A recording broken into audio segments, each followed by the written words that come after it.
Hello student, क्या हाल चाल है। उम्मीद है सभी अच्छे होंगे। तो आज एक बार फिर से आप सभी का स्वागत है, लेकिन आज अल्फा मैथ्स क्लासेस पे नहीं है। आज चलो हमारे एडिटर साहब हैं, उन्होंने कुछ कैप्शन चेंज कर दिया, कुछ नाम चेंज कर दिया और आज हम जुड़ेंगे मैथ्स विथ तैयूब सर। तो एक नया हैशटैग, एक नया टैग और उम्मीद है आप सबको पसंद आएगा। तो उसी के साथ अपनी जो कड़ी चल रही थी क्लास 12th मैथमेटिक्स की, जिसके अंदर अपन ने 11 चैप्टर कंप्लीट कर लिए हैं और आज अपन बात करेंगे exercise number 12 linear programming problem LPP की। ये जो चैप्टर है बहुत ही खास चैप्टर है RBSC के लिए, ठीक है। तो देखो हिंदी में जो नाम है वो है रैखिक प्रोग्रामन समस्याएं। कौन सी समस्या हुई? रैखिक प्रोग्रामन समस्याएं, ठीक है।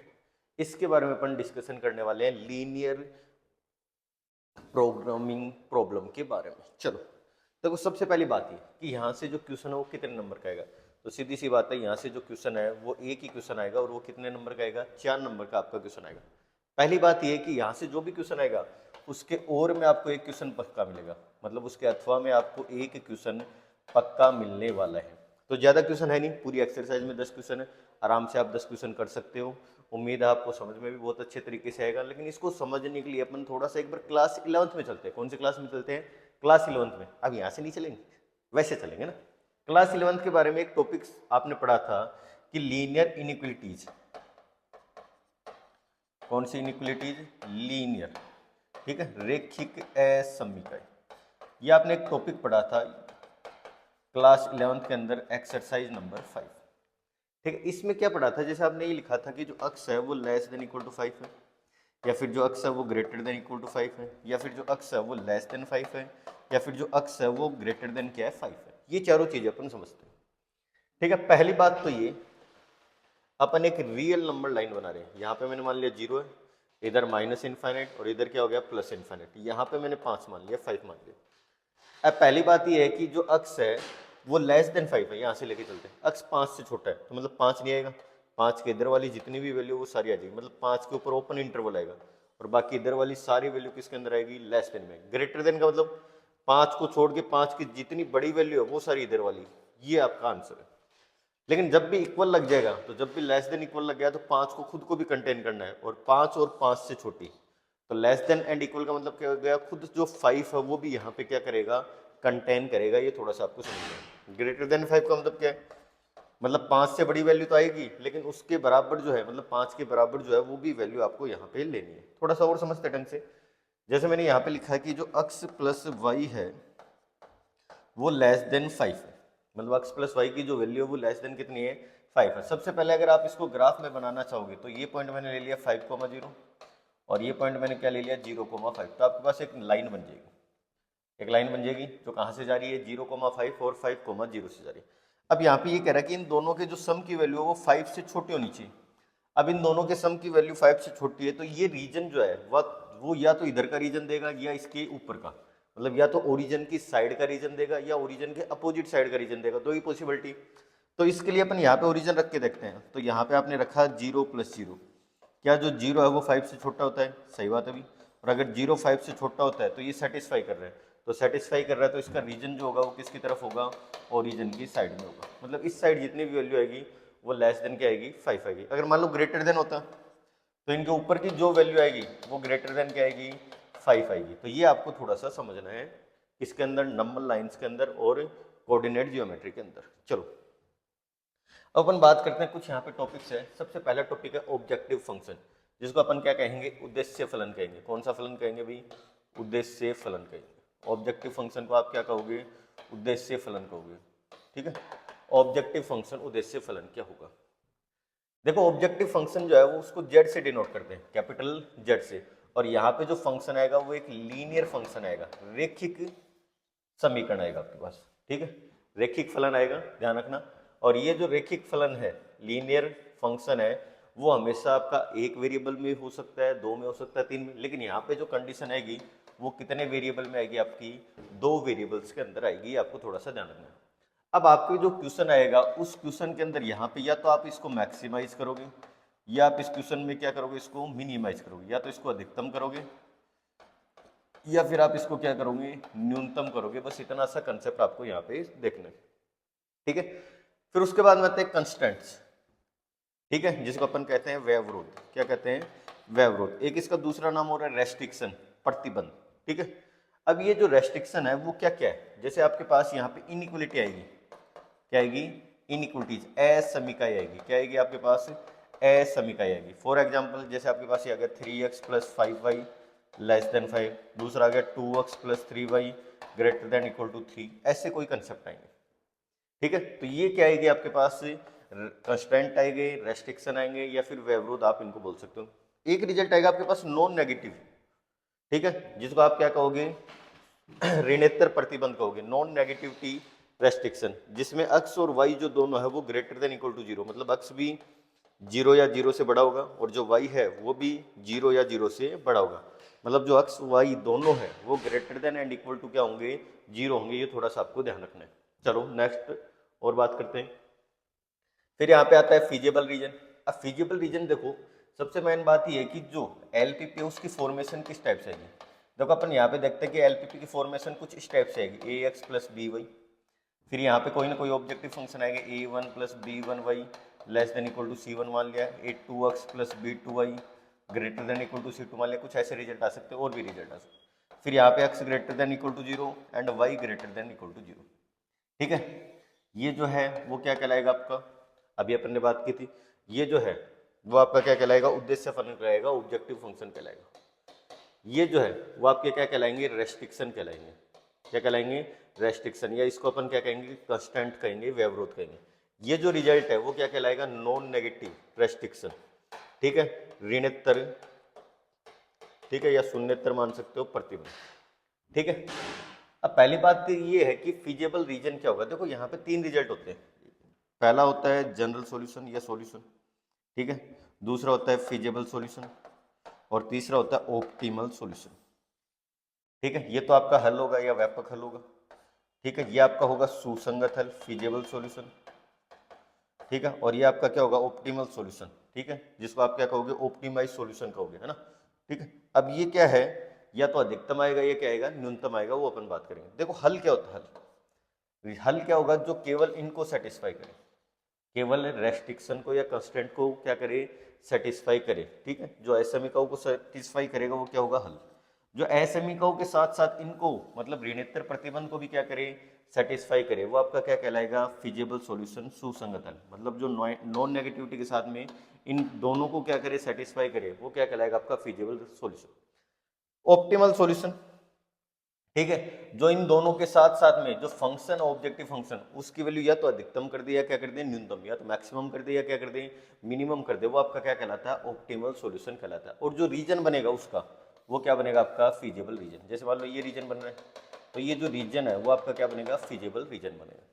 मान लो अगर फिजिबल रीजन बन जाता है, ठीक है, सुसंगत क्षेत्र बन जाता है, तब अपन यहाँ पे कौन सी मेथड लगेंगे, कॉर्नर पॉइंट मेथड लगेंगे। अब सीधी सी बात है, 2 रिजल्ट है, देखो यहाँ पे मान लो अभी अपन ने ऐसा डायग्राम बनाया, ये डायग्राम बना दिया, चलो ठीक है, ये 2 डायग्राम बनाए, हो सकता है रीजन ये आ जाए। और अगर रीजन ये आ गया तो जो फिजिबल रीजन है वो आपका क्या है, बाउंडेड है। क्या है, बाउंडेड है, परिबद्ध, ठीक है। तो कॉर्नर पॉइंट मेथड जो लगेगी उसी से आपका डायरेक्ट आंसर आ जाएगा। लेकिन मान लो रीजन ये आ जाता, ये वाला ऊपर वाला, तो ये क्या है, अनबाउंडेड रीजन है। कौन सा रीजन है, अनबाउंडेड रीजन है, अपरिबद्ध क्षेत्र है। और अगर अपरिबद्ध क्षेत्र आ जाएगा तो आपका रिजल्ट जो है वो कॉर्नर पॉइंट मेथड से न निकाल के वहां तक तो यूज करेंगे, उसके आगे क्या प्रोसेस है वो अपन और थोड़ी क्वेश्चनों के माध्यम से समझेंगे। चलो पहला क्वेश्चन अपन इस एक्सरसाइज में करते हैं, यहाँ से एक ही क्वेश्चन आएगा, चलो उसको। अब आपके पास ऑब्जेक्टिव फंक्शन ही है, z = कितना है, 8x + कितना है, 12y। इसको आपको क्या करना है, मैक्सिमाइज करना है। अब रेस्ट्रिक्शन ये दे रखे हैं, ठीक है, कंस्ट्रेंट ये दे रखे हैं। चलो सबसे पहले जो गिवन है वो सारी चीजें आपको दोबारा लिखनी है। अब मैं केवल यहाँ पे ये लिख रहा हूँ 3x + 4y < 60, ठीक है।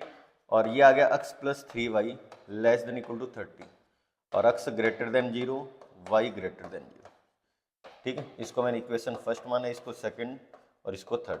अब इक्वेशंस नहीं है, ये एक्चुअल में क्या, इनइक्वलिटी, असमीका है। तो फर्स्ट ऑफ ऑल सर्वप्रथम वी सोल्व द इनइक्वलिटी, ठीक है, इनइक्वलिटीज फर्स्ट एंड सेकंड। सबसे पहले आपका काम क्या है, आपको इनइक्वलिटी फर्स्ट और सेकंड को क्या है, सोल्व करना है। सोल्व कैसे करेंगे, सोल्व करने के लिए आप क्या करो, 3x plus 4y equal to 60 मान लो। अब यहाँ से आपको एक बार तो x को जीरो करना है और एक बार y को जीरो करना है। देखो जैसे ही आप x को जीरो करोगे ये पूरी टर्म कैंसिल होगी, तो 4y इक्वल टू 60 बचा तो y की वैल्यू आ गई 15।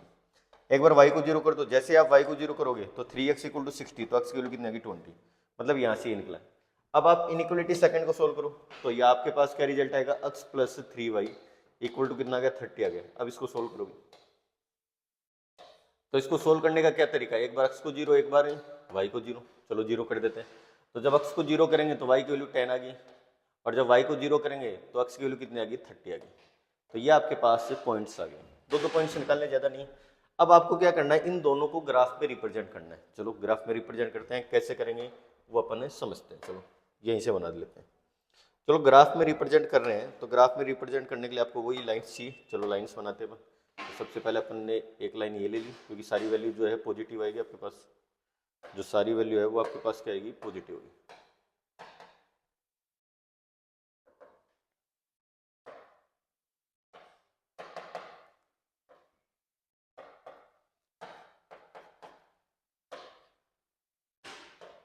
ओके ओके, ये थोड़ा सा ब्लैक में है। चलो एक अपन ने ये मान लिया और एक अपन ने ये मान लिया, ठीक है। एक एक्स एक्सिस मान लेते हैं और एक को क्या मान लेते हैं, वाई एक्सिस मान लेते हैं। तो ये तो एक्स एक्सिस है, तो ये एक्स है, तो ये इधर क्या हो गया, एक्स डैश, ये ओरिजिन हो गया, ये नीचे हो गया वाई डैश, और ऊपर क्या हो गया, वाई हो गया। अब देखो आपके पास जो एक्स की और वाई की मैक्सिमम वैल्यू है वो कहाँ तक जा रही है, मैक्सिमम एक्स की वैल्यू 30 तक जा रही है, 30 तक जा रही है। तो अपन जो स्केल है वो इस टाइप से बनाते हैं, 5, 10, 15, 20, 25, 30, इस टाइप से बना लिया। इधर इसका बना लो तो क्या आ गया, 5, 10, ठीक है, 15, 20, 25, 30, ठीक है। जब आप ग्राफ में बनाओगे तो एकदम आपका एक्यूरेट बनेगा ना, ठीक है। अभी तो अपन क्या है इस बोर्ड पे बनाए। सबसे पहले अपन इस पॉइंट को रिप्रेजेंट करते हैं। तो जब आपके पास जीरो है, क्या है, जीरो है, तो एक्स की वैल्यू जब जीरो है तो वाई की वैल्यू 15 है, तो ये पॉइंट हो गया आपके पास, ठीक है। जब एक्स की वैल्यू जीरो है तो वाई की वैल्यू कितनी है, 15 है, तो ये पॉइंट हो गया 0,15। दूसरा पॉइंट देखो, जब एक्स की वैल्यू 20 है तो वाई की वैल्यू कितनी है, जीरो, तो जब एक्स की वैल्यू 20 है तो वाई की वैल्यू जीरो, तो ये पॉइंट आ गया। तो ये पॉइंट कितना हो गया, 20, क्या हो गया, जीरो। अब आपको इन दोनों पॉइंट को मिलाना है, चलो मिलाते हैं। जब आप इन दोनों पॉइंटों को मिलाओगे तो आपके पास एक लाइन आएगी, और ये लाइन आपकी इस टाइप से आएगी, ठीक है। तो ये लाइन बनाती है। चलो नेक्स्ट बात करते हैं। तो ये जो है वो किसकी लाइन्स है, आपके पास लाइन किसकी है भाई, ये आपके पास लाइन है 3x plus 4y less than equal to कितना है, 60। अब इसका रीजन बनाएंगे वो बाद में बनाएंगे। इस पे बात करते हैं, जब x 0 है तो y कितना 10 है, तो ये पॉइंट आ गया, ठीक है। जब x 30 है तो y कितना है, 0, तो ये पॉइंट आ गया। तो ये हो गया 30,0, और ये पॉइंट कितना हो गया, 0, क्या हो गया, 10। अब इन दोनों पॉइंटों को मिलाते हैं, चलो मिलाते हैं। जब अपन इनको मिलाएंगे तो आपके पास कुछ ऐसा सा रिजल्ट आएगा, ठीक है। थोड़ा सा नीचे कर देते हैं, चलो ठीक है। अब यहाँ पे आपके पास ये जो लाइन्स है, ये जो लाइन है ये किसकी है, देखो ये जो लाइन है वो आपके पास कौन सी है, x plus 3y less than equal to कितना है, 30।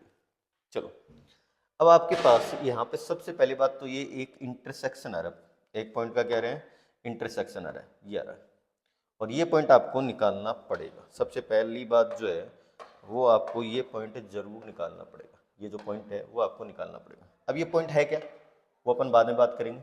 चलो सबसे पहले इनका रीजन देखते हैं। तो जब आप इनका रीजन देखते हो तो यहाँ पे 0, 0 रख के देखो, जैसे 0 रखा है तो जो 0 है वो लेस देन 60 होता गया, करेक्ट बात है, बिल्कुल सही बात है। और अगर सही बात है तो इस लाइन का जो रीजन होगा वो ओरिजिन की साइड में होगा, किसकी साइड में होगा अभी, ओरिजिन की साइड में होगा। इस लाइन का जो रीजन है वो किसकी साइड में होगा, ओरिजिन की साइड में होगा, ठीक है। अगली लाइन पे आ जाओ, इसमें रख के देखो, जब 0, 0 रखा तो क्या 0 30 से छोटा होता है, सही बात है। तो 0 जो है वो 30 से छोटा होता है, तो इस लाइन का रीजन भी किसकी तरफ होगा, ओरिजिन की तरफ होगा। अब मेन बात ये है कि जो अक्स वाई है वो 0 से बड़े हैं, अक्स और वाई क्या है, 0 से बड़े हैं, तो अक्स वाई 0 से बड़े होंगे तो फर्स्ट क्वाड्रेंट में होंगे, मतलब इन दोनों से ऊपर होगा, तो जो कॉमन रीजन आएगा वो ये वाला आएगा, जो कॉमन रीजन आएगा वो ये वाला आएगा, सही बात है क्या। और अगर ये वाला आएगा तो यहाँ पे कॉर्नर पॉइंट बन रहे हैं, और कॉर्नर पॉइंट कौन कौन से बन रहे हैं, देखो एक कॉर्नर पॉइंट तो ये बन रहा है आपका, जिसको अपन ने ओ मान लिया 0 0, एक कॉर्नर पॉइंट ये बन रहा है जिसको मैंने ए मान लिया 20,0, एक कॉर्नर पॉइंट बी मान लिया जो अपने को पता नहीं है, और एक कॉर्नर पॉइंट मैंने क्या मान लिया, सी मान लिया, और सी कितना है अभी 0, क्या है 10 है। अब अपने को बी के कोऑर्डिनेट फाइंड करने, अब बी के कोऑर्डिनेट फाइंड करने तो आप इन दोनों इक्वेशन को क्या करो, सेटिस्फाई करो। तो पहली इक्वेशन आपके पास कितनी है, 3x plus 4y equal to कितना है 60, और दूसरी इक्वेशन ये है, तो इसको 3x बनाने के लिए 3 से मल्टीप्लाई कर दो, तो 3x plus 9y equal to कितना आ गया, 90 आ गया, सबको 3 से मल्टीप्लाई कर दो, सोल्व कर लोगे, माइनस माइनस माइनस कैंसिल हो गया, तो -5y इक्वल टू कितना बचेगा, माइनस का 30, तो y की वैल्यू जो है वो आपकी लगभग कितनी आ रही है, 6 आ रही है, कितनी आ रही है, 6 आ रही है, क्रॉस चेक कर लो, देखो सबको 3 से मल्टीप्लाई किया तो 3x 9y और 90 कैंसिल आउट कर दिया, माइनस का 5y माइनस का क्या आ गया 30, हाँ y इक्वल टू कितना आ गया 6 आ गया, तो y की वैल्यू आप रख दो 6, जैसे y की वैल्यू 6 रखोगे तो यहाँ पे 6 रख दो भी, ठीक है, जैसे 6 रखोगे तो आपके पास x की वैल्यू आ जाएगी, तो 6 को सोल्व करो तो 6 4 जा 24, तो 3x इक्वल टू कितना आ गया 60 माइनस 24, तो जो 3x की वैल्यू है वो यहाँ से कितनी आएगी, देखो 36 आ जाएगी, तो x की वैल्यू कितनी आ गई 12 आ गई, तो आपके पास कितना आ गया 12 आ गया, तो लगभग 12 आ जाएगा, थोड़ा सा आगे आएगा, ठीक है, तो ये कितना आ जाएगा 12 और कितना आ गया 6 आ गया, तो आपके पास कॉर्नर पॉइंट आ गया, और कॉर्नर पॉइंट आ गए तो जब आप inequality first second and third को सोल्व करते हो तो आपके पास एक ही फिजिबल रीजन आता है, और जो फिजिबल रीजन है वो किससे डिनोट हो रहा है, ओ ए बी सी ओ से, और जो फिजिबल रीजन है वो क्या है, बाउंडेड रीजन, तो आपको ये दो लाइन लिखनी है, और बाउंडेड रीजन है तो आप क्या लगाओगे, कॉर्नर पॉइंट मेथड लगाओगे, क्या लगाओगे भी, कॉर्नर पॉइंट मेथड। अब मेन बात ये कॉर्नर पॉइंट मेथड क्या है, चलो उसको समझते हैं। कॉर्नर पॉइंट मेथड के लिए अपन देखो यहां से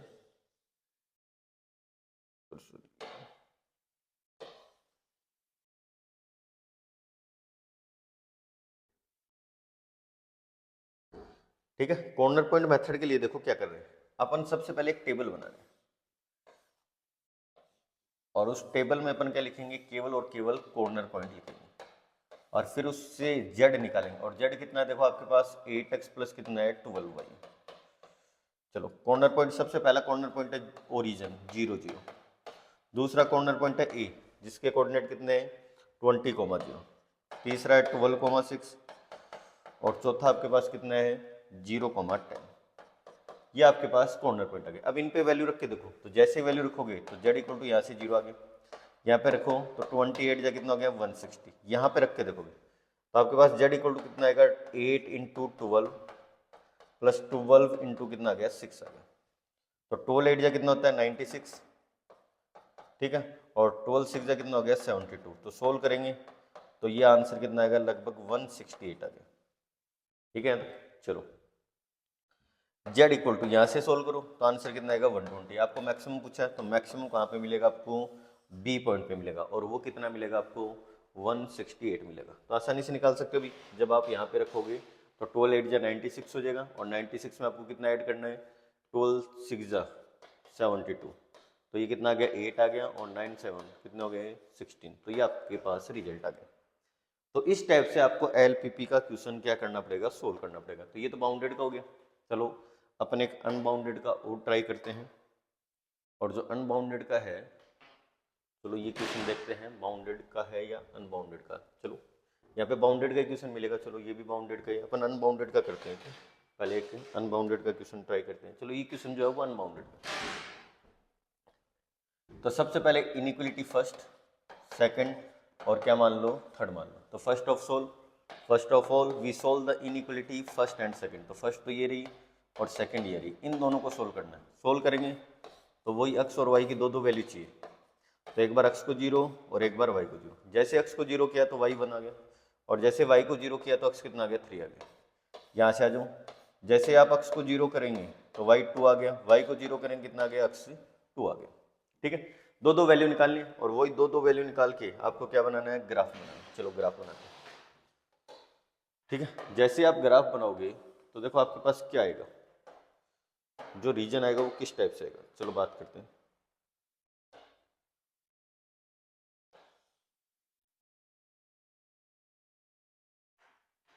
चलो ये एक्स एक्सिस मान लिया, ये एक्स डैश, ये आपका ओरिजिन हो ही गया, ये आपका वाई डैश हो गया और ये आपका क्या हो गया, वाई हो गया। तो एक लाइन लिखनी है, first of all we solve the inequality first second, है ना। सबसे पहले अपन ने एस सेमी का एक तथा दो को क्या किया, हल किया। चलो अब बात करते हैं आगे। जब यहाँ से अपन इन पॉइंट्स को देखेंगे तो देखो मैक्सिमम वैल्यू 3 तक जा रही है, तो आप यहाँ पे लिख लो भी, 1 लिख लो, 2 लिख लो, 3 लिख लो, 4 लिख लो, 1 लिख लो, 2 लिख लो, 3 लिख लो, 4 लिख लो, ऐसे पॉइंट लिख लो। सबसे पहला पॉइंट है, जब अक्स 0 है तो वाई 1 है, तो ये पॉइंट आएगा भी।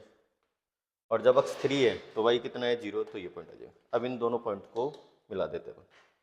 तो जैसे अपन इन दोनों पॉइंट्स को मिलाएंगे तो आपके पास एक लाइन आएगी जो ऐसी लाइन बनेगी। ठीक है, नेक्स्ट आ जाओ। जब अक्स 0 है तो वाई कितना है, 2 है। और जब अक्स 2 है तो वाई कितना है, 0, तो ये पॉइंट आएंगे। तो इनसे भी एक लाइन बनेगी, तो इनके लिए एक लाइन बना दो, तो ये लाइन बन गई आपकी। अब एक पॉइंट ऑफ इंटरसेक्शन आ रहा है, वो अपन निकालते हैं, लेकिन सबसे पहले अपन लिखते हैं ये इक्वेशन किसकी है, ये लाइन कौन सी इक्वेशन की है। तो ये लाइन है आपकी x plus 3y greater than equal to कितना है, 3। और ये जो लाइन है वो कौन सी है, x plus Y greater than equal to कितना है, 2। चलो रीजन देखते हैं। 0 रखो यहाँ पे, क्या 0 3 से बड़ा होता है, बिल्कुल नहीं होता है। क्या 0 2 से बड़ा होता है, बिल्कुल नहीं होता है। तो इसका मतलब जो रीजन आएगा वो ऊपर की साइड में आएगा, दोनों का जो रीजन आएगा वो किसकी साइड में आएगा, ऊपर की साइड में। तो जो इनका फिजिबल रीजन है वो ये आएगा अभी सारा, ये जो सारा रीजन है वो इनका क्या है, फिजिबल रीजन। और ये जो फिजिबल रीजन है वो आपका क्या है, अनबाउंडेड रीजन है, सीधी सी बात है। अब मेन बात है, यहाँ पे भी कॉर्नर पॉइंट तो बन रहे हैं। अब वो कॉर्नर पॉइंट कौन कौन से बन रहे हैं वो देखो एक बार। यहाँ पे जो कॉर्नर पॉइंट है वो एक तो ये बन रहे हैं, एक तो ये बन रहे हैं, एक ये बन रहे हैं और एक ये बन रहे हैं। ठीक है, इसको मैंने नाम दे दिया ए। तो ए के कोऑर्डिनेट है 0,2। बी के कोऑर्डिनेट अपन निकालते हैं और सी के कोऑर्डिनेट कितने हैं, 3,0। अब सबसे पहला काम है बी के कोऑर्डिनेट निकालना। बी के कोऑर्डिनेट यहाँ से निकालोगे, क्या दे रखा है, x plus 3y equal to कितना दे रखा है, 3। ये आपको रफ में काम करना है। और x plus Y equal to कितना दे रखा है, 2। माइनस माइनस माइनस ये कैंसिल आउट हो गया। तो यहाँ से सोल्व करोगे तो 2y इक्वल टू कितना आ गया, 1 आ गया। तो y की वैल्यू कितनी आ गई, आधी आ गई। मतलब y की वैल्यू कितनी है, हाफ है। मतलब y की वैल्यू आपके पास कितनी है, हाफ है। ठीक है, ऐसे आप x की वैल्यू निकालोगे। और जब आप x की वैल्यू निकालोगे तो y की वैल्यू हाफ रख दो भाई यहाँ पे। तो जैसे हाफ रखोगे तो x की वैल्यू कितनी आ गई, 3/2 आ गई। तो ये जो पॉइंट है वो आ गया 3/2, कॉमा क्या आ गया, 1/2। ये 3 पॉइंट आ गए। ठीक है, तो ए पॉइंट तो है 0,2, बी पॉइंट कितना है 3/2, 1/2, और सी पॉइंट कितना है 3,0। ये 3 पॉइंट आ गए। और ये तीनों पॉइंट है कॉर्नर पॉइंट एक बार। अब लेकिन जो रीजन है वो क्या, अनबाउंडेड रीजन। और अनबाउंडेड रीजन है तो अपन सबसे पहले कॉर्नर पॉइंट से निकालते हैं। और जैसे आप कॉर्नर पॉइंट से निकालोगे तो सबसे पहले ए पे निकाल लो। किस पे निकाल लो, ए पे। तो ए पे जो जेड की वैल्यू है, जेड कितना है, देखो आपके पास 3x प्लस कितना है, 5y।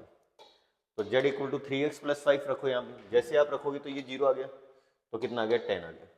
फिर दूसरी वैल्यू रखो, कितना है 3/2 और 1/2। तो जैसे आप रखोगे तो 3 3 जा 9/2 और प्लस कितना आ गया, 5/2। तो आंसर कितना आएगा, 7 आएगा। और लास्ट वैल्यू रख दो किसकी, ये ए हो गया, ये बी हो गया, ये सी हो गया। सी पे कितना है 3,0, तो जेड इक्वल टू कितना आएगा, 9 आएगा। आपको मिनिमम वैल्यू पूछिए तो मिनिमम वैल्यू तो कितनी आ रही है भाई, 7 आ रही है। अब मेन बात ये है कि आपको रिजल्ट ये चेक करना है, क्या ये जो अनबाउंडेड रीजन जो आपने लिया है इसमें क्या आपको 7 से छोटी वैल्यू भी मिल सकती है क्या। क्या करना भी है आपको, ये जो अनबाउंडेड रीजन आपने लिया है क्या इसके अंदर 7 से छोटी वैल्यू भी मिल सकती है क्या, क्या इसके अंदर 7 से छोटी वैल्यू भी मिल सकती है क्या, वो आपको चेक करके बताना है। चलो इसके लिए अपन क्या कर रहे हैं, आपके पास जो फंक्शन था, जो आपके पास फंक्शन था जेड, ऑब्जेक्टिव फंक्शन, उसको चेक करते हैं कि Z less than small M. Small M का मतलब कितना है, 7। क्या 7 से छोटी वैल्यू भी दे रहा है। और जब आप इसको लिखोगे तो आपके पास आ गया 3x plus 5y less than कितना आ गया, 7। इसको अपन ने इनइक्वालिटी फॉर्म लिया। अब इसको और सोल्व करते हैं। अब ध्यान रखना लेस देन है तो लेस देन है तो लाइन के नीचे की वैल्यू आएगी, वो ध्यान रखना आप। अब जब आप इनको सोल्व करते हो, क्या करते हो, इनको सोल्व करते हो, आपके पास यहाँ पे एक नंबर लाइन थी, वो दोबारा बना दो, कोई दिक्कत नहीं।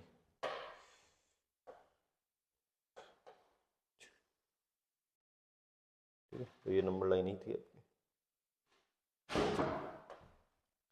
चलो इसके लिए आप क्या करो, 3x + 5y = 7 मान लो, और जैसे ही 7 मानोगे एक बार x 0 कर दो और एक बार कितना कर दो, y 0 कर दो।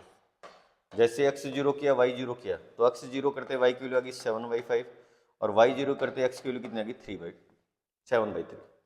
अब क्या ये इस पॉइंट से गुजर रहा है, तो गुजार के देख लो भी। आप एक बार क्या कर दो, y की वैल्यू आधी कर दो, और जैसे y की वैल्यू आधी करोगे तो ये 5/2 इधर आएगा और 5/2 इधर आएगा, तो ये कितना बनेगा 5/2। देखो आपके पास कितना बनेगा, 5/2 रखेंगे तो जैसे ही आपके पास 3x = 7 माइनस कितना आ गया 5/2 आ गया। सोल्व करो तो x = कितना आ गया 3/2 आ जाएगा, मतलब इस पॉइंट से जाएगा, और इस पॉइंट से जाएगा तो किधर जाएगा वो देख करते हैं। जब x 0 रखा तो y 7.5 मतलब इनके बीच 7/5 मतलब इनके बीच में आएगा कहीं ना कहीं, और जब अपन ने y 0 रखा तो x 7/3 मतलब 2 से बड़ा जाएगा मतलब इनके बीच में आएगा, तो मतलब लाइन्स जो है वो कहीं ना कहीं इनके बीच में आ रही है। अब इस पॉइंट से पास हो रही है तो एक नई लाइन बनेगी, क्या बनेगी, एक नई लाइन बनेगी, और जिस लाइन को अपन इस टाइप से बना रहे हैं, ये लाइन बन रही है आपके पास, ठीक है। चलो थोड़ा सा और अपन इस साइड से ले लेते हैं, अब ठीक होगा, ठीक है।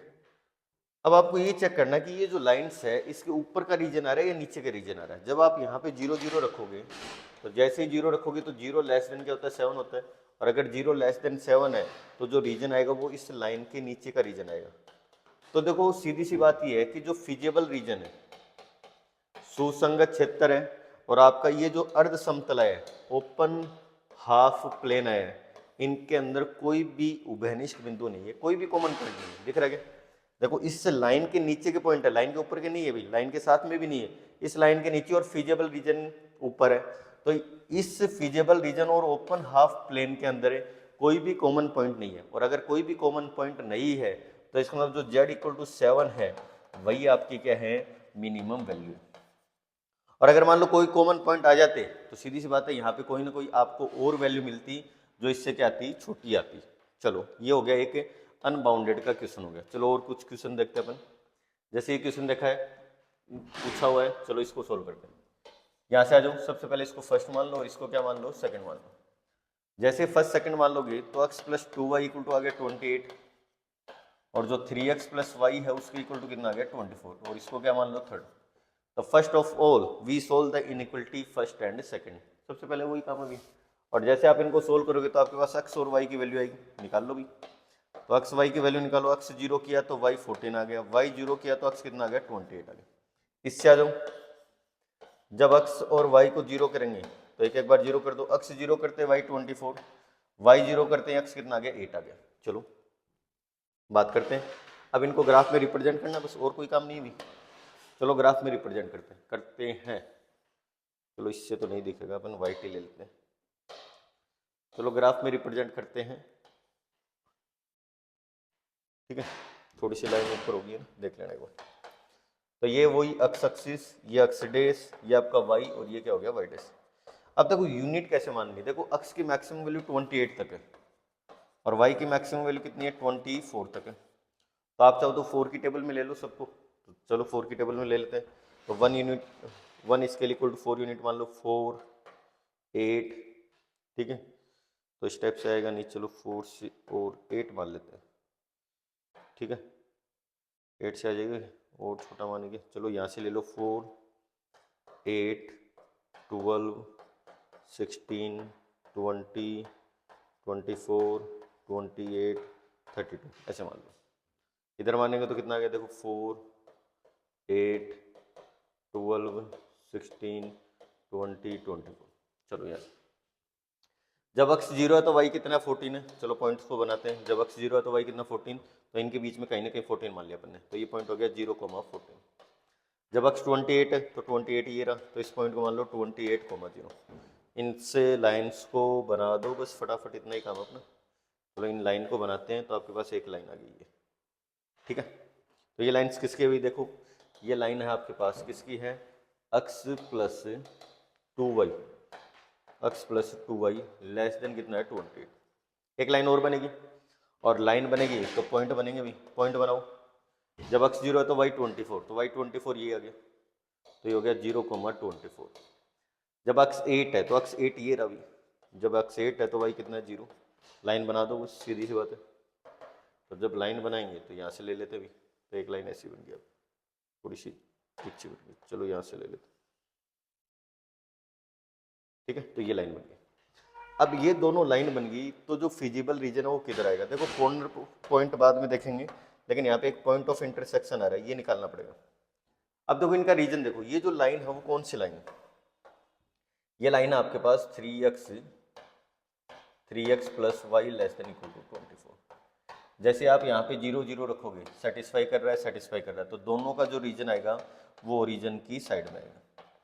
अब देखो वैल्यू जो है वो आपको 0 से बड़ी लेनी है, मतलब एक्स वाई दोनों 0 से बड़े, तो ऊपर वाला रीजन, लेकिन जो कॉमन रीजन है वो ये वाला भी, ये जो पोर्शन है वो आपका क्या है, कॉमन रीजन है, ठीक है। अब कॉमन रीजन है तो यहाँ पे कॉर्नर पॉइंट आ रहे हैं, अब कॉर्नर पॉइंट क्या कह रहे हैं उनके बारे में अपन बात करते हैं। तो सबसे पहला कॉर्नर पॉइंट ये आ रहा है जिसको अपन ने नाम दे दिया ओरिजिन ओ, दूसरा पॉइंट ये आ रहा है जिसको नाम दे दिया अपन ने ए, फिर ये पॉइंट आ रहा है जिसको नाम दे दिया बी, और लास्ट पॉइंट आ रहा है सी 0,14। ये आपके पास पॉइंट्स आ रहे हैं।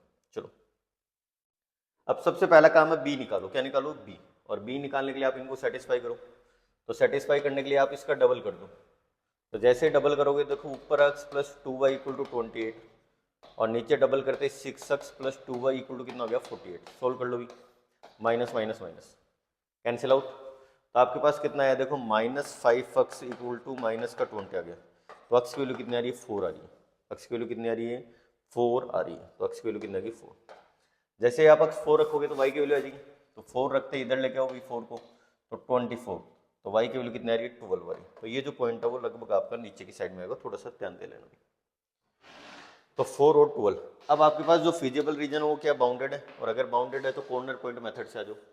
तो कॉर्नर पॉइंट मेथड क्या कहती है, सबसे पहले आपके पास कॉर्नर पॉइंट होने चाहिए, और फिर जो ऑब्जेक्टिव फंक्शन है वो होना चाहिए। तो जेड कितना भी 20x प्लस कितना है 10y, मैक्सिमाइज करना है, सीधी सी बात। कॉर्नर पॉइंट 0 0 रखते हैं आंसर 0, कॉर्नर पॉइंट है 8,0 रखते हैं आंसर कितना आएगा 20 इंटू 8, तो आंसर आ गया 160।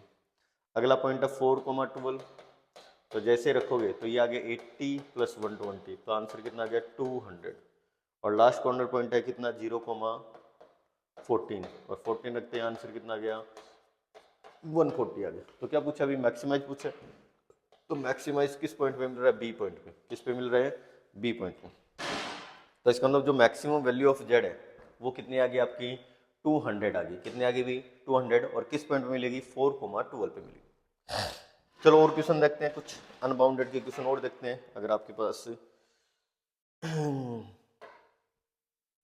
देखो ये क्वेश्चन दे रखा है, ये भी अनबाउंडेड का क्वेश्चन है, तो सबसे पहला काम इसको फर्स्ट मान लो, इसको क्या मान लो सेकंड मान लो। जैसे आप ग्राफ में बनाओगे तो देखो क्या बनेगा, तो 2x plus Y equal to क्या आ गया 3 आ गया, और x plus 2y equal to कितना आ गया 6 आ गया। तो सबसे पहला काम क्या है, आपको इनइक्वलिटी को क्या करना है, सोल्व करना है। देखो मिनिमाइज मैक्सिमाइज करना है, सीधी सी बात है, लेकिन आपको रीजन जो है वो बाउंडेड या अनबाउंडेड कैसे पता चलेगा, उसके लिए देखो यहाँ पे जो इनइक्वलिटी के साइन है वो अगर दोनों ग्रेटर देन के होते हैं, किसके होते हैं ग्रेटर देन के, तो ध्यान रखना हमेशा क्या आएगा अनबाउंडेड रीजन आएगा। अगर लेस देन होते हैं सारे तो बाउंडेड आएगा, ठीक है। अगर less than greater than mix होते हैं तो भी क्या आएगा बाउंडेड आएगा, ये थोड़ा सा ध्यान रखना। यहाँ पे एक्स वाई निकाल लो, जैसे एक्स 0 करोगे तो वाई कितना आएगा 3 आ जाएगा, और जैसे वाई 0 करोगे तो एक्स आ गया 3/2। इससे आ जाओ एक्स वाई, एक्स 0 करते वाई कितना आ गया 3 आ गया, और y 0 करते हैं x कितना आ गया 6 आ गया। अब आपको इनको क्या बनाना है, ग्राफ के अंदर रिप्रेजेंट करना है, बस इतना सा काम। चलो करते हैं ग्राफ के अंदर रिप्रेजेंट। चलो तो ये x डेस, ये आपका x हो गया, ये आपका क्या हो गया y डेस, और ये कितना हो गया y हो गया, ये ओरिजिन हो गया। देखो मैक्सिमम वैल्यू 6 तक जा रही है, तो बना लो भी आप 1 2 3 4 5 6, और y की मैक्सिमम 3 तक है, तो 1 2 फिर कितना आ गया 3 4। चलो सबसे पहली लाइन, जब x 0 है तो y 3, तो यहाँ पे ये पॉइंट आ गया, ठीक है। और जब x आपका कितना है जब अक्स आपका कितना है 3/2 है, 3/2 का मतलब क्या हो गया 1.5 हो गया भी, तो y कितना 0, तो यहाँ पे मान लो भी 3/2, तो ये 2 पॉइंट आ गए और इन दोनों पॉइंट को मिलाने वाली एक लाइन बना दो।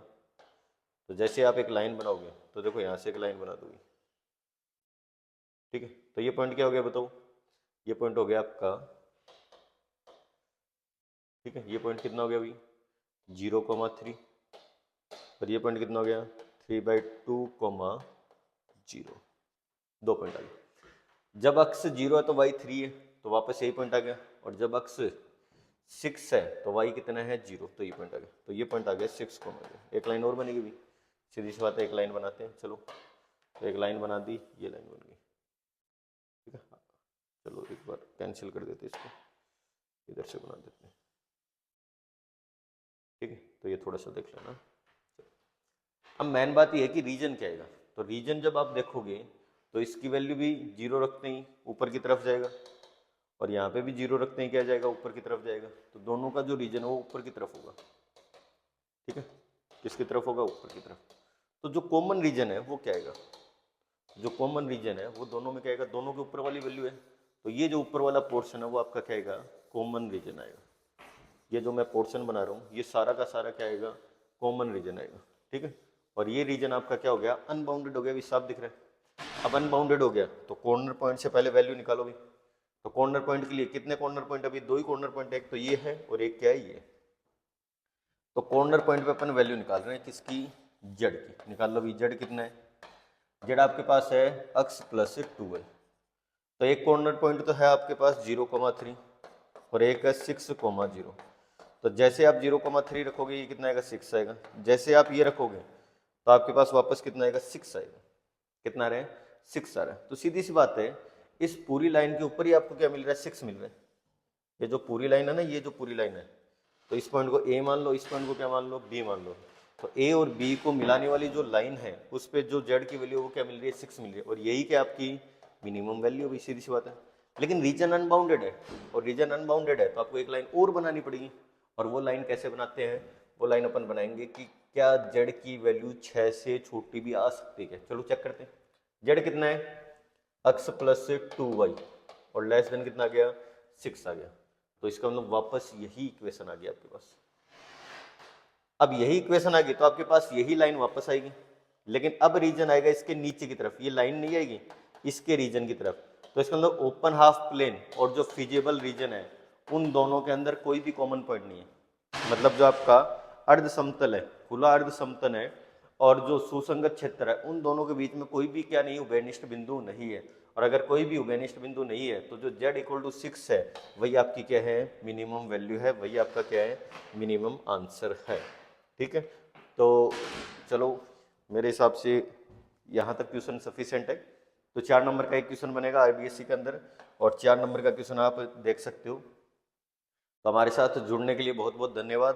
तो अब अपना जो यूट्यूब चैनल है उस को एक नई दिशा आप लोगों को देनी है, एग्जाम्स आ रही है, तो मैथ्स विथ, ठीक है, तैयब सर के साथ जुड़ने के लिए बहुत बहुत आपका दिल से गहराइयों से बहुत बहुत आभार, ठीक है। तो जुड़े रहिए, ऐसे कंटेंट आपको मिलेंगे। एक लास्ट फाइनल एक्सरसाइज होती है आपकी एक्सरसाइज नंबर 13, वो अपन जल्द ही करेंगे। और इस जो चैप्टर को आपने पढ़ा है एलपीपी, ठीक है, उसके अंदर एक चीज़ हमेशा ध्यान रखना, जो भी फिजिबल रीजन बनेगा, जो भी आपका सुसंगत क्षेत्र बनेगा, कौन सा क्षेत्र बनेगा, सुसंगत क्षेत्र बनेगा, वो हमेशा फर्स्ट क्वाड्रेंट में बनेगा, मतलब पहले चतुर्थांश, मतलब इधर इधर, कभी भी रीजन सेकंड, थर्ड या फोर्थ क्वाड्रेंट में नहीं जाएगा, ध्यान रखना, ठीक है। तो ये छोटी मोटी बातें हैं जो आपको ध्यान रखनी है, और एग्जाम्स बहुत ही नज़दीक हैं। हम आशाएं करते हैं, उम्मीद आपके साथ जुड़ी हुई है, और बहुत ही अच्छी कामना करते हैं कि आपके एग्जाम्स के अंदर बहुत ही अच्छे नंबर आए और बहुत ही अच्छा आपका पेपर हो ना। उम्मीदें रखो, अच्छा पेपर होगा, पढ़ाई करते रहो, मेहनत करते रहो। तो हमसे जुड़ने के लिए बहुत बहुत धन्यवाद। Thank you very much.